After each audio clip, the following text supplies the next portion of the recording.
The Mitsubishi Outlander PHEV is highly efficient, but the driving range achievable can be maximised with a few simple steps. The potential driving range is available to view through a display on the dashboard or MMCS screen and is constantly adjusted based on a number of factors that influence the energy usage of the vehicle. As with a conventional car, the potential range is very much dependent on the way the car is driven and the ambient conditions.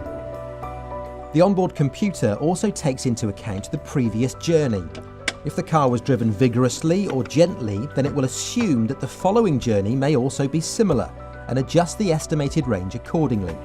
The total estimated EV range displayed when the car is started after a full charge can therefore vary each time. Power consumption and range is also very dependent on driving style. Excess speed will use more energy, so better range can be achieved by moderating acceleration, braking and speed. A road route with long steep inclines or hills will use more power, but this can be mitigated by the use of regenerative braking, which captures energy when the accelerator is released to charge the battery, and is especially effective when going down steep hills. Moving the selector lever from D to B allows the driver to select the level of regenerative braking manually by using the paddle shift levers around the steering wheel. Holding the right paddle for 2 seconds will return the vehicle to the D setting. There are 6 levels of regenerative braking strength available to suit the driving conditions. The range may also be affected by the ambient temperature. In particular, extreme cold. This can affect the efficiency of the traction battery, as can the use of items such as heating and air conditioning, both of which use electric power from the main traction battery to operate.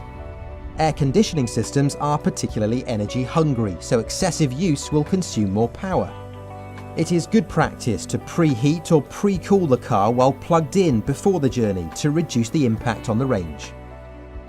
The use of heated seats and heated steering wheel functions rather than the main heating system will also help preserve battery power. Both are far more efficient than heating the whole cabin for a single passenger. In addition to these measures, Eco mode is also useful to conserve energy and improve the overall range. It reduces the power allocated to the heating and air conditioning units, as well as reducing the power available at the throttle to provide a longer range and encourage gentle driving. Finally, battery save mode preserves the remaining drive battery power for use in appropriate driving environments, such as towns and cities. While battery charge mode enables the driver to boost the battery capacity for long inclines and hills.